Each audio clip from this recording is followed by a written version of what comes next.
Good afternoon, one and all. I'm Good Vinod afternoon. Vijay Kumar, Director of CAAD, Chennai Academy of Architecture and Design. It is an honor and extreme pleasure to introduce my professor, esteemed Dr. Boon Ong. I was a student during my graduate days at National University of Singapore. It is a privilege to have my students listen to my professor. It is more like walking them through the path that I have traveled. Of course, our aspiration for them is much higher as students of CAAD. It is an honor to have amid us our founder chairman, Professor Dr. V.R. Rajendran. I welcome all the students of CAD, my learned colleagues at CAD, and members of the Architecture Practice Fraternity for this lecture on green plot ratio and our partnership with plants. I welcome the members of the organizing team, Professor Dushyant, Professor Tamir Yedil, Professor Eri Larasan. Welcome all of you. We are very fortunate to have our chairman, Professor Dr. V.R. Rajendran, who has held the highest positions in academics as the Vice Chancellor of University, appointed by the University Grants Commission and Government of India.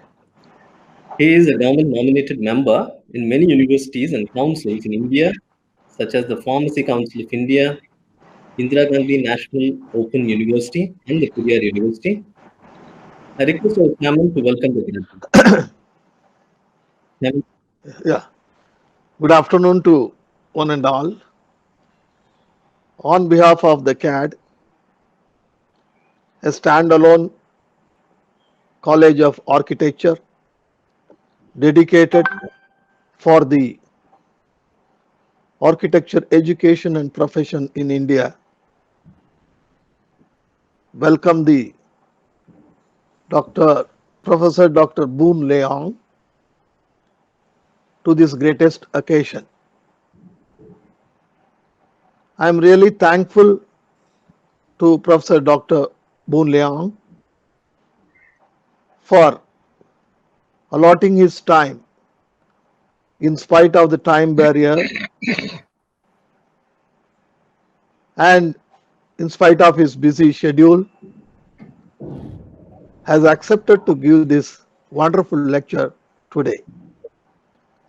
I am sure the students, faculty, special invitees, architects, and engineers who are attending this session today are going to have get more information which will be of very high useful for us today from Dr. Boon Leong. I congratulate the organizers, Professor Vinod Vijay Kumar, Professor Dushyant Kumar, Professor Tamil Yedil, Professor Eri Larasan, and all the other faculty members who are involved in arranging this lecture today. I welcome you one and all, and I wish you to stay healthy, stay at home, stay healthy with all the precautionary measures during this pandemic COVID. I wish you a healthy life and best of luck. I welcome you all again. Thank you.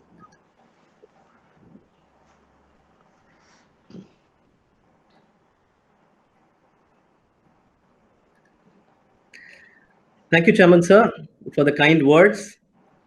The freedom at work that we enjoy at this institution and the ownership that it builds, a lot of it comes from your mentorship. Thank you for that. Thank you. Thank The you. CAD lecture series germinated on the first month of the inception of the institution. And I'm not sure how many of you have realized that this is our 50th lecture. We made it Great. public and open to all since the day one, because the core value of any institution is to disseminate knowledge to the society where it thrives. CAD is affiliated to Anna University, one of the oldest technical universities in India, and approved by the Council of Architecture India. It is one of the very few standalone architecture institutions purpose built for a studio course such as architecture. CAD lecture series as an open forum for architects and professionals from allied fields to present their works and philosophies has helped our students to build their focused interest in the key disciplines related to architecture and set their future career direction. With this few short introduction, I would like to give a quick introduction to our speaker for the day. Dr. Boon holds a doctorate from the University of Cambridge and has an interest in diverse fields that lead to a better understanding of architecture as it is experienced and lived in. He started with his master's degree, where he researched into the use of physical models in acoustics, inspired by the thought that the shape, size, and materiality of the auditorium determined the experience of the sound within. The interest later broadened to include the other senses and elements. Example, heat, light, touch, and movement. While thinking about his PhD, he realized while ecology is an important concern in the sustainability, ecologists were still interested in the built environment as an ecosystem, and architects did not study ecology as a part of their syllabus. This soon led to the idea that plants is a vital component for future sustainable design. Returning to Singapore, he developed a Masters of Architecture program for the National University of Singapore in 2009. He then joined the University of Melbourne in 2010 and Curtin University in 2014. His most recent research is in thermal aesthetics, believing that an understanding and appreciation of heat as an aesthetic will be an important component in the evolution of an architectural formal style in sustainability. I'm sure you will all enjoy the lecture Green Plot Ratio and our partnership with plants as much as I enjoyed it during my graduate days at NUS. Professor Boon, may I request you to take over the screen, please? Thank you very much. So I Yeah, will start now great. sharing my slide, which I seem to have problem finding. Okay.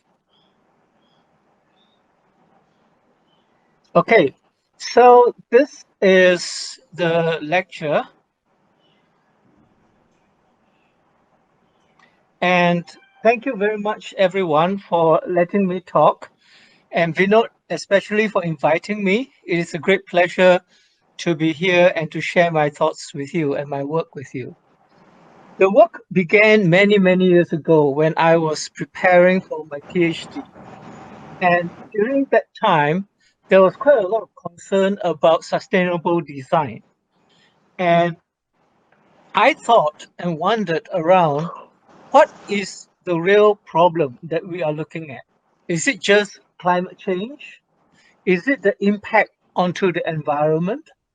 Or is it something much deeper about the way we need to be part of the ecology, a part of the ecosystem of the planet that we live in? I decided that the third idea of ecology as our key focus and our key problem is the road ahead. And I then looked into ecology more deeply and understood it as cycles of recycling of resources, from the carbon cycle to the phosphorus cycle to nitrogen cycle, water cycle, and so on. So the key to ecology is this recycling.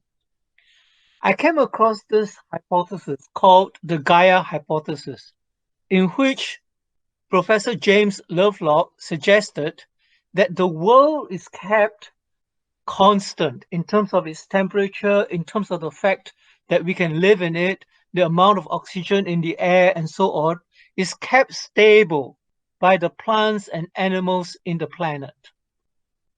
And as a result, he argues that from the scientific point of view, the planet can be considered to be a living thing. And that really lies at the heart of my approach to architecture, that everything is kind of interconnected. And this idea of interconnection goes deep into our cultures, particularly if you talk about Indian cultures or even the Chinese culture and Japanese and so on, deep in many, many vernacular societies. We strive to live in harmony with nature. And I'm going to come back to this idea that the ecological balance between people and nature is at the heart of what is wrong with the world today and how we as architects can help move towards a good solution. The idea of ecology or an ecological approach to architecture is actually quite common today. And one of my favorite books on this is this book called The Whole Building Handbook, which has two lovely diagrams that to me really explains or expresses what I mean very, very clearly. And the idea is that in the normal home, energy is just energy and resources just go through the building, and what comes out at the other end is waste products. However, in an ecological design, what we want to do is to ensure that these resources are recycled so that it comes back to us fresh and usable. For me, in terms of green plot ratio, I believe that plants is a primary partner to us in making sure that this happens. And all our pollution, whether we intend it or not, is recycled through nature. And if it is not recycled, then it becomes toxic and poisonous to the environment. What is also interesting is that what we consider to be resources are actually pollution to nature. For example, oxygen that we consider to be really, really important to us is a waste product for plants. And if we don't breathe in the oxygen and convert it into carbon dioxide, the air will become too rich in oxygen and forests will burn much more easily than they do now. So this notion of recycling is really important, and we really need to think of our built environment as part of the ecosystem and not to think of ecology as natural ecosystems only. We need to be broader in the way we look at the world. There is, again, a lot of work already on this around why plants are necessary. And here it talks about how plants can help to pump up storm water. It can help to cool the environment. It can capture and convert carbon dioxide and so on. There's so much that plants do for us. And the idea here is that the plant is not just one tool, it is actually 9 or 10 different tools that helps us to maintain a healthy environment. One of the big issues that we haven't really understood is that a lot of flooding in many cities happen because cities do not have enough plants. If you compare a natural environment with trees to the city, only about 10% of the water runs off the land and goes into the rivers.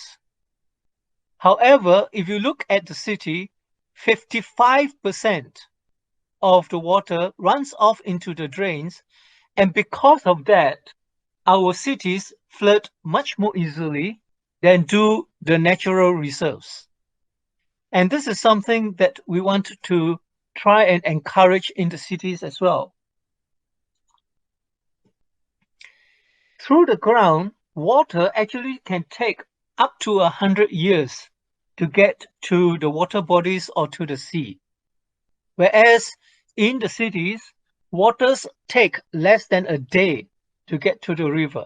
So you can imagine what a change that will make to the water cycle. The benefits of plants come primarily from photosynthesis, as you all know, and it is made up of two very simple gases, carbon dioxide and water vapor.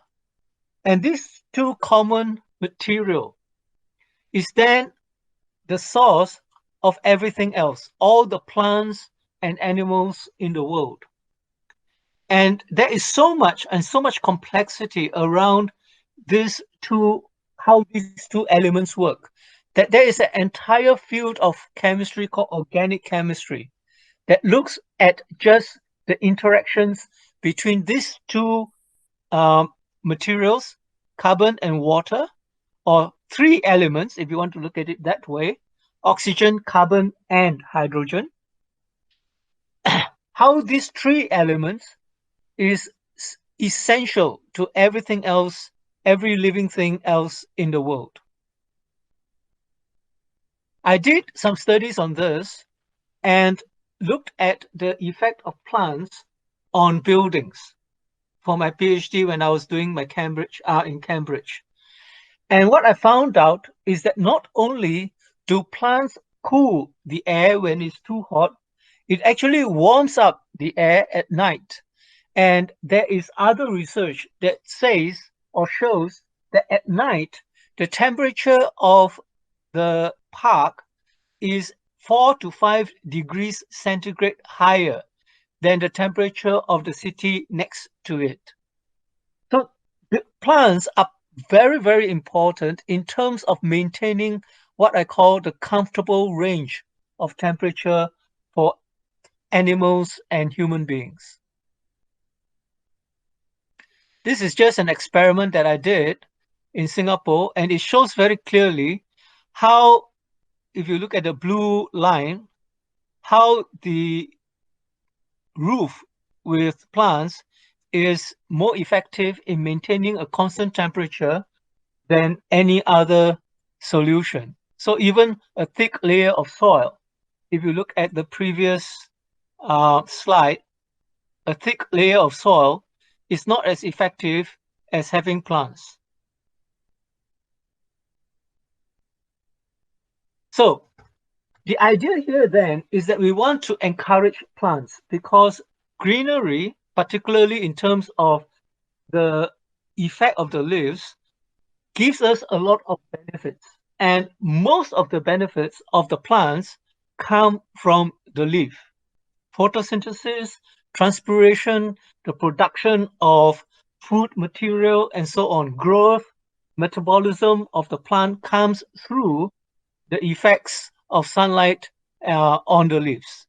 And so the amount of leaves actually gives us an indication of the ecological health of the ecosystem. There is a scientific concept called leaf area index that looks at how dense the greenery is in a particular tree or in a particular plant. And we can think of it as architects in this very simple way. If you look at grass on ground, the amount of leaf area, so you're looking at only one side of the leaf, all right, the side that faces the sun. The amount of leaf area that is exposed to the sun can be considered to be 1:1, the ratio of the area of the leaves, the total area of the leaves, to the ground that it covers. So we can kind of consider that ratio to be 1:1, although obviously depending on the different types of grass, whether it's tall grass or dense grass, the ratios change. But for the sake of simplicity and just to explain the concept, we can consider it to be 1:1. If you take it further and look at bushes, there's obviously going to be more greenery, more leaves, And it has been found that the ratio of leaves for bushes to the ground is roughly around 3 times the area of the ground. And if you look at trees, it can go up to 6. Okay, and these are values that I have averaged from studies that has been made. The greatest density of leaves, all right, the highest leaf area index that has been measured is around 10. Okay, so for you architects, we have this thing about gross floor area, and we understand the floor area ratio kind of thing. And for us, we have been building, increasing the amount of floor area against the site up to 4-5 times, depending on the cities that you live in. Plants have been able to do this up to an increase in density of 10. So plants are way more efficient than we are. All right, so this is an image to kind of explain how leaf area index is calculated. And I just wanted to share with you as well some of the scientific references that supports this idea of the leaf area index and subsequently the green plot ratio. So what is the green plot ratio? The green plot ratio is simply the total leaf area index that you can calculate divided by the site. All right. So if you look at this site, and if you were to look at it from the sky, and everything that you can see is covered by grass. So the total leaf area index of the site is 1, or the average leaf area index of the site is 1. The area, it covers the whole area. So the area is 1. The green plot ratio is then 1.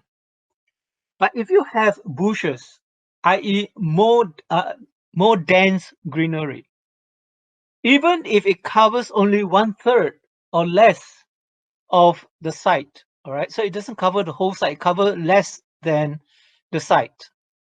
If you have more greenery, the green plot ratio can be maintained at 1. All right. And so what happens then is that if you are careful in the way that you put plants in your building, you can actually build tall buildings with a lot of plants, with a lot of greenery.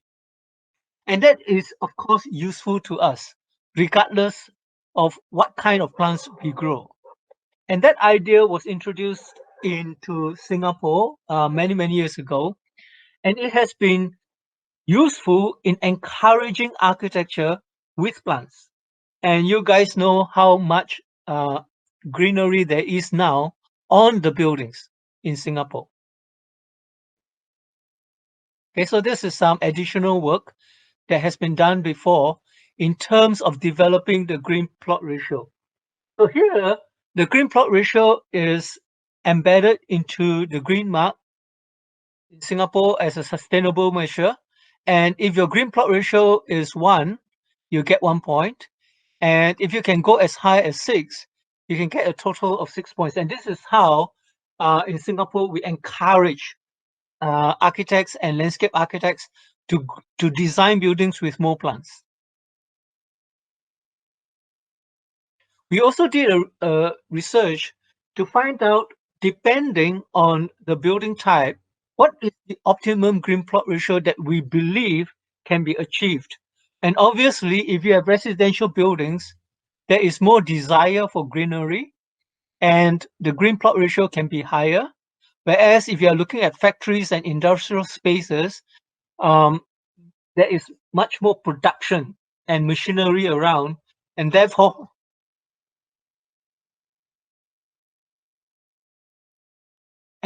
we expect the greenery to be less. There are some problems with green plot ratio. It is purely quantitative. It looks at the amount of greenery. It doesn't care what kind of greenery it is. And as we know, different types of plants have different value for us.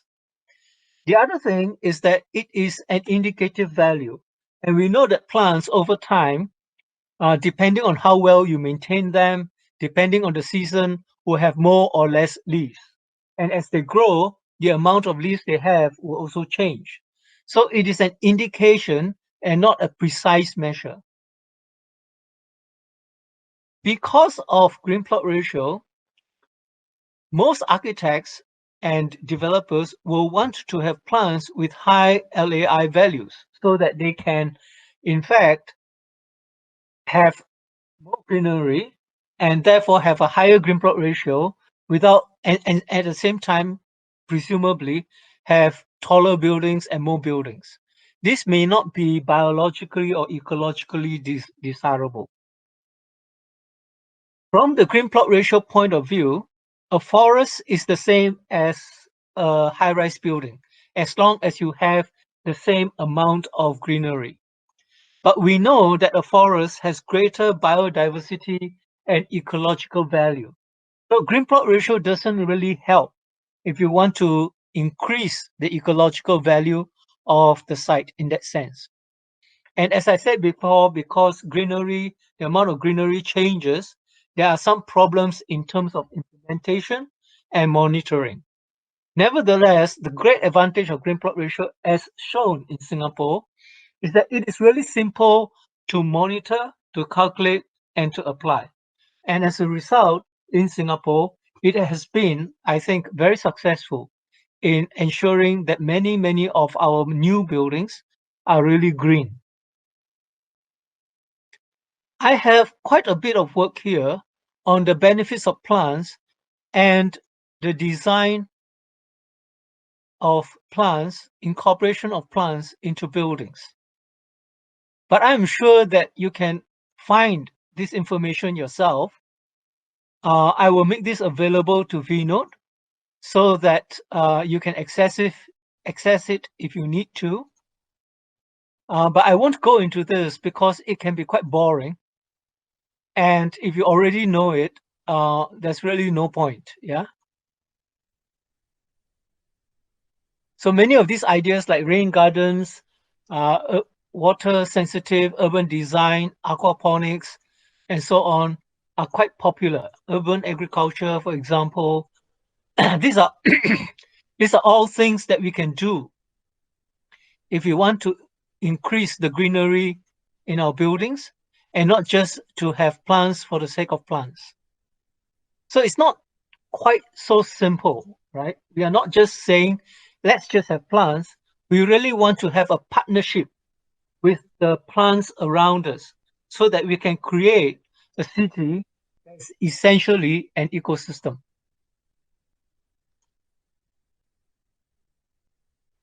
Okay. Now from here,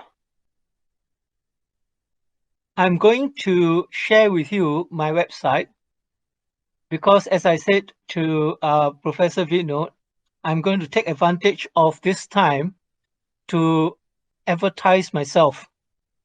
And he has kindly agreed. So I'm sorry, he can't change his mind now.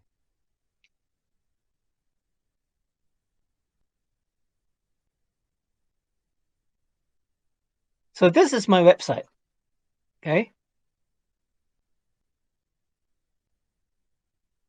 And as you can see, I do quite a lot of buildings and designs using greenery.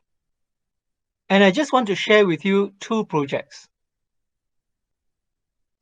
This is an early building or early project that I did on acoustics when I first came back from my master's in architecture. So the first project I wanted to share with you is an eco-city design that I did way back in 1998. All right, this is, I don't know, 20 years ago, 30 years ago. Many of my students in class in Curtin were not even born then. So this particular site is interesting in that it was my first application of the idea of a partnership with plants, a design of buildings that partnered with the ecosystem and the nature around us. The site when I first had it was a very barren site. The trees were all cut down. The government was even telling me that they will flatten the whole site because they are going to sell the sand, and they were hoping for a project that was as efficient and concrete as the housing board buildings in Singapore. That was many years ago. And I was rather appalled by that idea. And fortunately, I was working with architects who wanted to do something better. And what we did, and what is really interesting here, is that every suggestion we made contributed towards saving money. Okay. So the first thing we said was that we would look at the site, and at that time, the site was not flat, and we would leave the site as it is. We would not grow plants on it. We would not landscape it. We would just leave it to nature to reclaim the land. And if you leave any site, uh, almost everywhere in the world, if you just leave it alone, plants will come back, animals will come back. As we found out in this COVID-19 situation, the air cleaned up itself very quickly. Animals came back into our rural areas. Dolphins began to come back into our seas. And so nature will reclaim the land. Nature will reclaim the site. And nature will make the site useful without any work from us. So that is going to save us money. The second thing we suggested was that because the center of the site is undulating, we will collect water in the natural shape and topography of the site.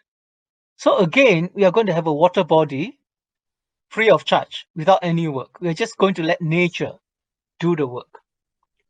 The city has a city center in the middle here.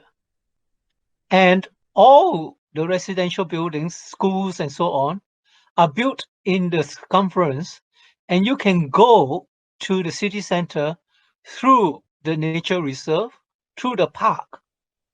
And it's a shorter journey. And at that point in time, we didn't have setchways or personal mobility vehicles. So we were saying, let's use golf carts, things that doesn't use petrol. And we don't need very heavy duty roads here. And so we only need to construct heavy duty roads on the outside of the site to allow access to the buildings.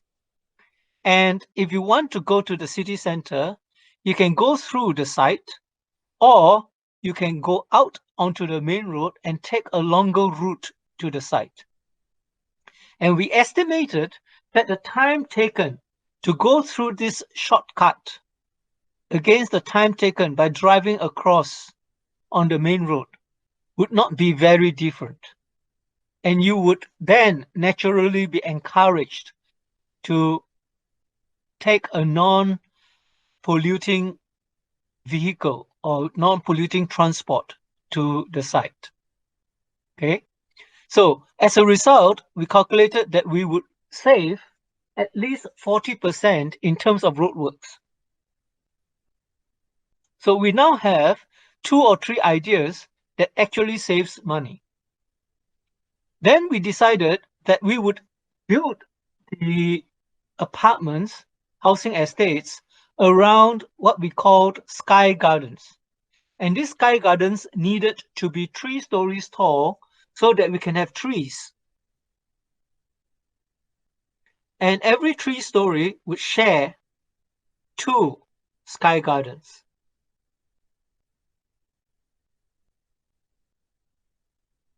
So as you can see, we have sky gardens all over on the tower.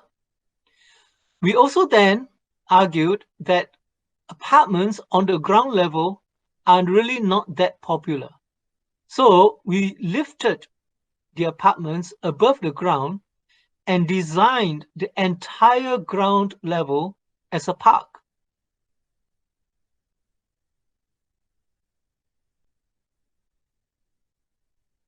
So the idea is that from the minute you come out of your apartment, even from within your apartment, you can see mountains and trees, birds and plants.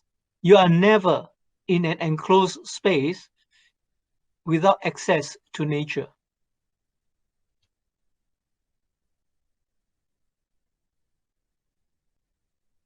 The other argument that we made to the client is that because the beauty of our buildings will come from plants, we can use the cheapest but best materials necessary to build these buildings.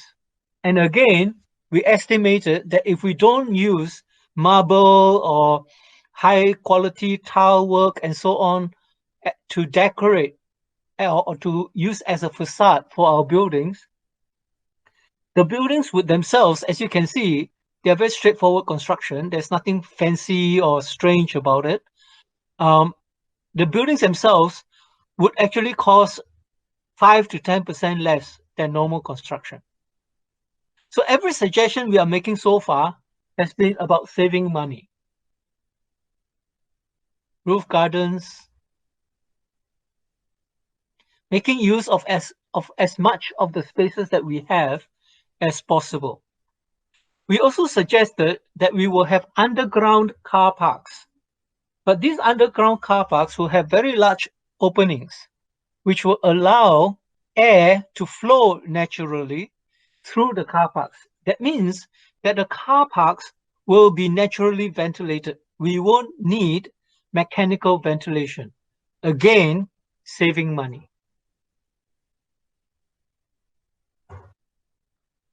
And the attractiveness of this project that we did had everything to do with nature, everything to do with plants, or these days we now have this idea of biophilia, and almost nothing to do with building costs or construction costs.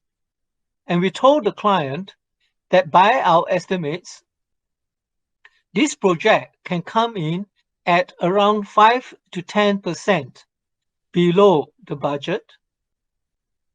But we believe that we can market and sell the products, sell the apartments at 10% above market price. So the profit margin is already there. And that was my first project in 1998, thinking about how we can design buildings that are in partnership with plants. The second project I want to share with you, which I really, really like, is a toilet project. There's another project here that has to do with a house, but I won't share that with you because I don't think we have that much time. I will share this project with you. It's a toilet design, which is really interesting because we were asked by Changi Airport to think about how we can redesign the airport toilets. Knowing that students would not want to design toilets, we architect staff decided that we will design the toilets. And I took on the project because I was really, really interested to think about how we can have a green environment in a totally enclosed space. As many of you know, in most toilets in airports, they are totally enclosed. There are no connection to the outside at all, no windows of any kind in most of them. And I wanted to look at how we can rethink the idea of toilets in airports with greenery. When I was working with my friends on this, the other idea also came out that most people who travel through airlines and arrives at airports, many of them, the first thing we do is to visit the toilet. And therefore, the restroom is very often the first introduction to the country for many visitors to the country, to the airport.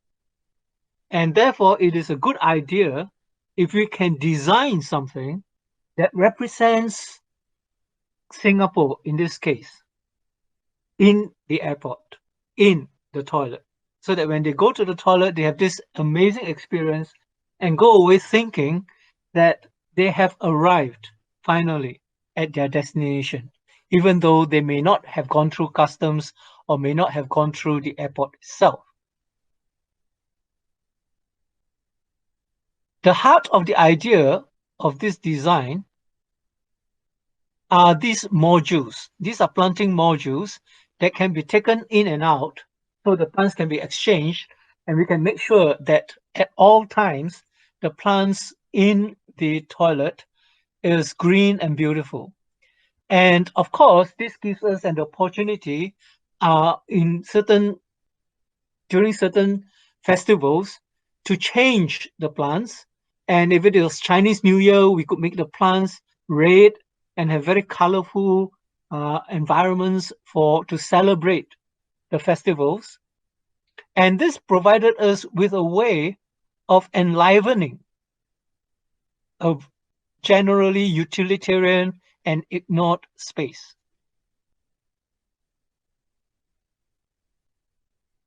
One of the things that we thought about very deeply had to do with the lighting and the air conditioning of the space. As you know, in most instances, the air in the room is sucked up at the ceiling level, which means that the smells in the room has to go through the level of your nose before it goes to the exits or the exhaust.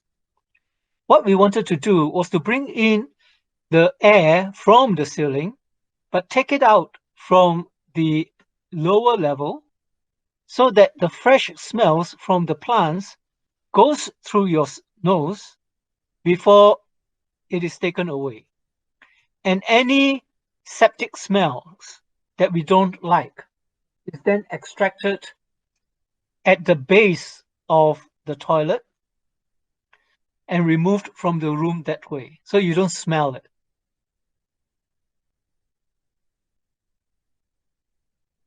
At the same time, the lighting in the room or in the restroom had to change with the day because plants are living things, and plants respond biorhythmically to the day and night, and so the lighting in this restroom has to also keep track with the day and night. And so if you arrive at the airport at night, the bathroom is darker and there's only light for you and not for the plants. Whereas if you arrive in the daytime, the lights are brighter.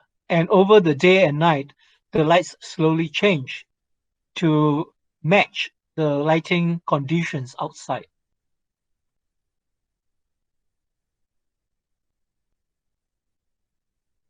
Okay.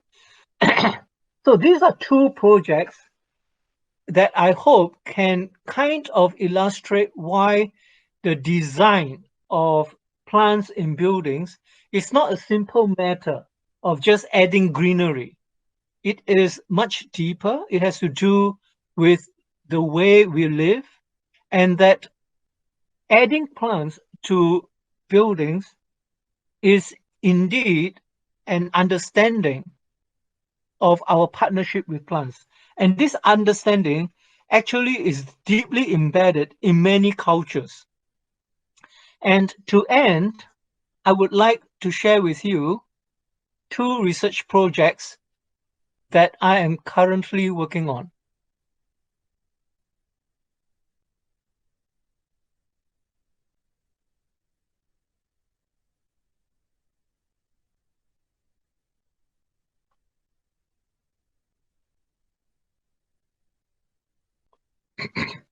Okay, the first research project has to do with green plot ratio and the urban heat island effect.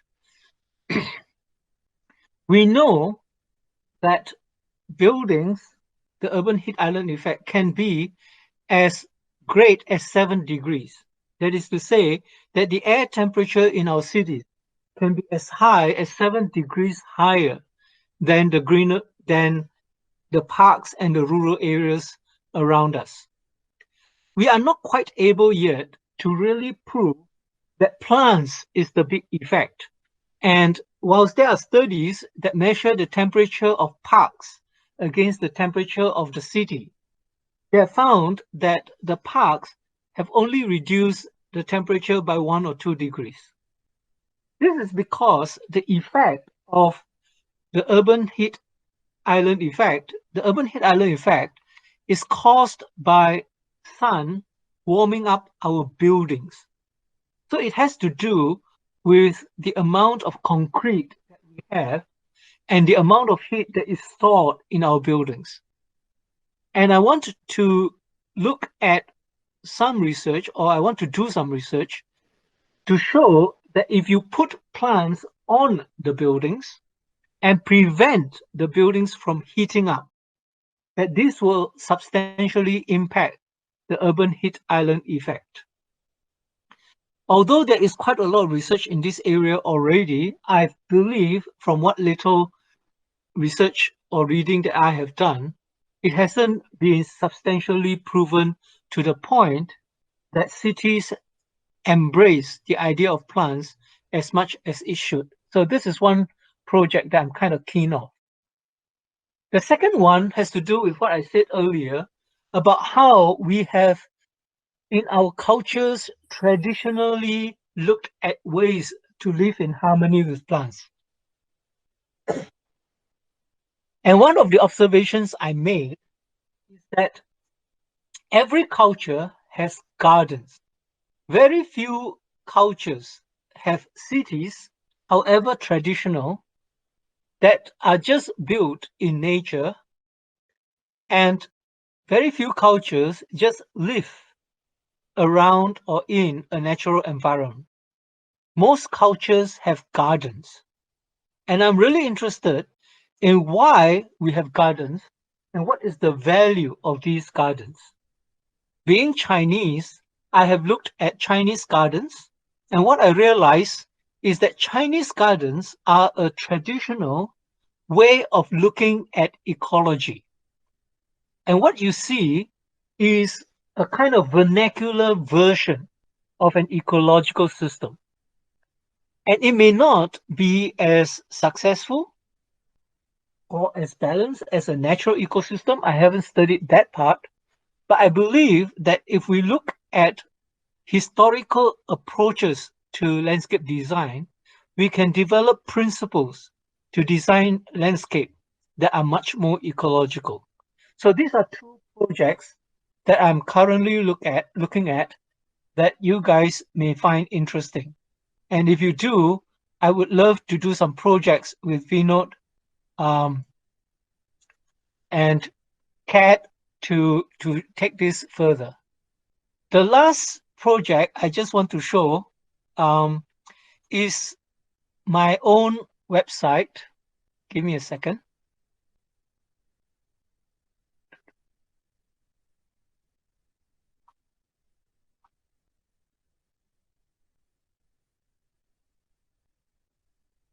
And this particular project is called The Architecture of Delight. And Vinod has mentioned that I am also looking at how heat can provide aesthetics and how architecture can be delightful. But as I don't have time, I believe, to talk very much about this, this is perhaps an open invitation for Vinod to call me back to give another talk. Thank you so much.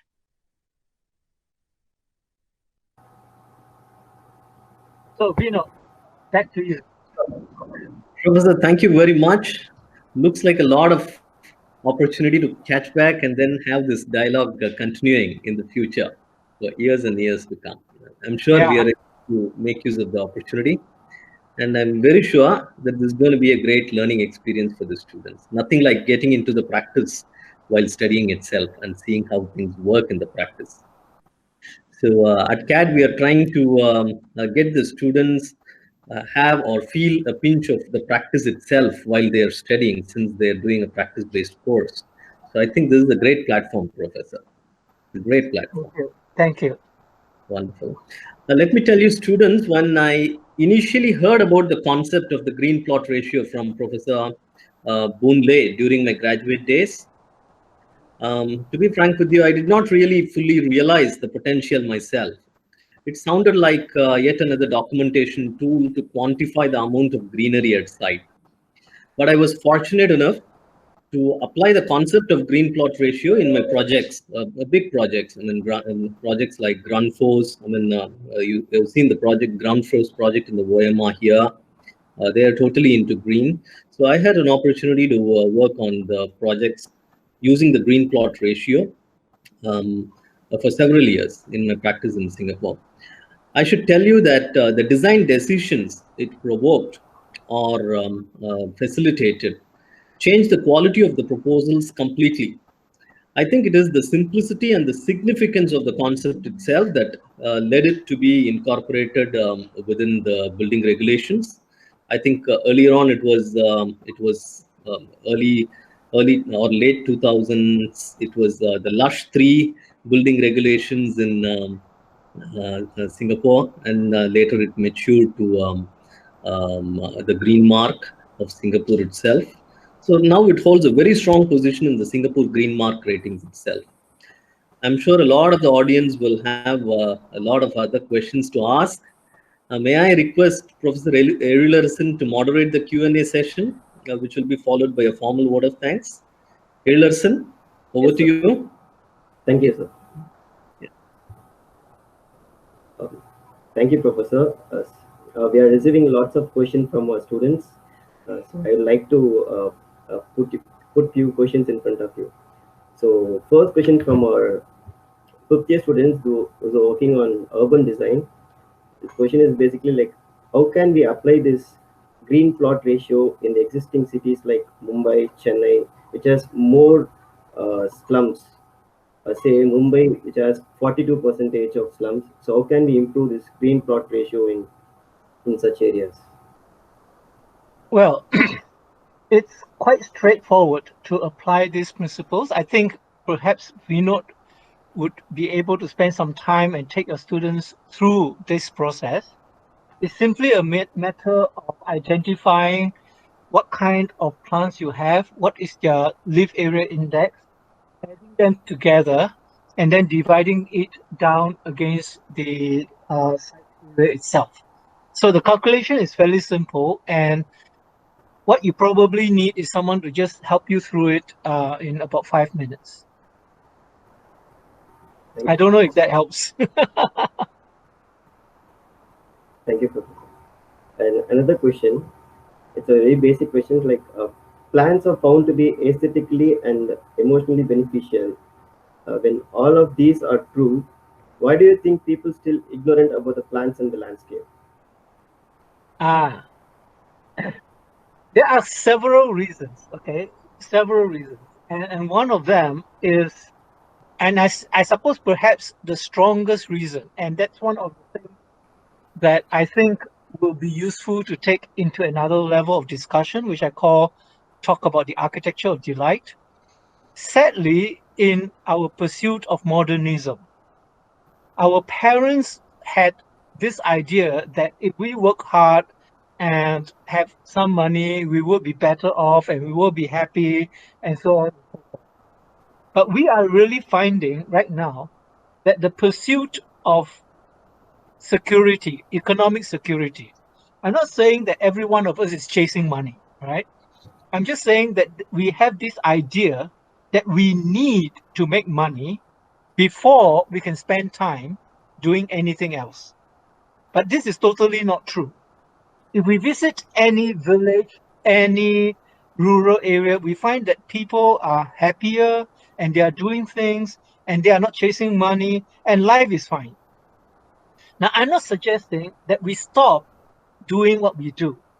But what I'm thinking or what I'm trying to push for in my next stage about the architecture of delight is that there is a way we can create an environment that is actually delightful. And this delightful environment will help us work well, live better, and not necessarily work really hard, hate the work, come home, don't like the family because it's crowded, and then we go on holiday, all right? Traditionally, holidays are holy days. We pray during holidays, right? Now we don't. We go on holiday to escape, right? And there is no fulfillment or satisfaction in our lives. And I think that's why some of the things we lost along the way is plants, because we never thought it was necessary. We can buy vegetables, we can buy flowers, and it is too much work to grow vegetables. But if you can find time to grow plants, if you can find time to cook for yourself, then not only will you be able to enjoy all these benefits, you're actually going to be happier as well. Right? And I think this is another stage in the future, another idea that I want to push, which I call the architecture of delight. I'm pushing very hard for a second lecture, Thank you, sir. We will And be more than glad, Professor. We'll be more than glad. Thank you. Taylor, please go on. We have some of few questions, sir. So, what is your thought on this green plot ratio system being implemented in the green certification programs like LEED, ASHRAES, and GRIHA, and all across the globe, especially in India? Okay, this is very interesting because I'm teaching now in in Australia, and Australia does not adopt or does not want to adopt the green plot ratio. And I think this is basically prejudice. Okay, for a start, Western countries have a lot of experts, and if you are an expert in plants, you are not going to take advice from an architect. Yeah, and a lot of the ideas when you look at green plot ratio is a very simple idea. And it's not an idea coming from someone. Yeah. It's not an idea that comes from someone who knows a lot about plants, a lot about botany. Yeah. So I think there is a prejudice at one level. At another level, Australia as well, particularly I think in America and maybe even Europe, they are developing standards from the landscape area. All right. So the landscape architects in America in particular, there's something called sites, SITES. I don't know whether you guys are aware of that, which looks at a kind of um, equivalent criteria for landscapes that is very much like the. Okay, so these are for plants, and engineers and architects, they don't know anything about plants, so they don't want to talk about it. And they have another group of experts about plants, and they will only talk about plants, right? So it's only in places like Singapore where we are a little bit more open-minded, I guess. And maybe because I'm Singaporean, they are willing to accept it. But I have found quite a lot of resistance everywhere else against this idea. I think it is biased. Thank you, sir. And the last question, sir. Like, how do you think one can improve the GPR and the LAI in the desert regions, especially in the Gulf countries? Sorry, can you repeat the question again? How can we improve the GPR, the grass plot ratio, and the LAI in the desert region? In the desert region? Ah, Especially like in Gulf countries? yeah. Now, if in countries where you don't have natural greenery, right, then I think there is a very strong case to put in greenery in buildings. Because as human beings, we need water. And plants can be very good in helping us to recycle water. And one of the ideas that I showed very quickly in my slides on aquaponics is all about recycling water through plants that is then clean enough for a pond to grow fishes. And you can clean it even further for humans to use. Right? So in a way, if there is no possibility for natural plants, then the opportunity arises for artificial buildings to help us to then incorporate plants. I hope that helps. Yes, sir. Thank you, sir. And the final question, sir. Final one more question. So, how can we protect the indigenous plants and other preferred plant species within this green plot ratio structure? Okay. This is where as I said before, is a weakness in the green plot ratio. But certainly, it doesn't stop us as professionals, architects, and landscape architects to identify the kind of plants that we prefer and to use them as part of our ecological design, which is why one of the projects that I'm really interested in has to do with designing ecological landscape that goes beyond just achieving green plot ratio. It is also about the landscape design itself that has to do with how we can recycle water, for example, provide natural resources, for example, without too much uh, pollution. So it is a next step, it's a step forward, I guess. Thank you, sir. Thank you. Thank you, Professor. I think the way now students will start looking at plans is going to change completely as they I hope wander so. around. As they wander around, they would start looking at things in more quantifiable terms and in a more rational way, I guess. So I think Earlerson good. I mean, I think there were a lot more questions. He had a tough time reducing the number of questions and then putting it, combining the questions and then putting it across to you. Well timed, Earlerson. Thank you Thank very you so much. much. And definitely, we should be able to take it on to the next level, involve CAD, our students, in some of the research projects that is ongoing with you, Professor. I'm going to get in touch with you on that very soon. Okay. Yudasan, may I request you to please give a formal vote of thanks? I think it was a very, very fruitful lecture. Afternoon well spent. Sure. Thank you, Harrison. It's Thank you my so much privilege. for all your work. It's been very good. Pleasure, Thank you. pleasure, sir. Yudasan, can you Yes, sir. please give a formal vote of thanks, please? Yes. It's my privilege to propose a vote of thanks speech and acknowledge the various knowledge contributed by Dr. Boon Ong in this 50th CAD lecture series to our CAD family. Sir, your insights on how green space plays a major role in designing your future cities will definitely help the uh, audience in the future.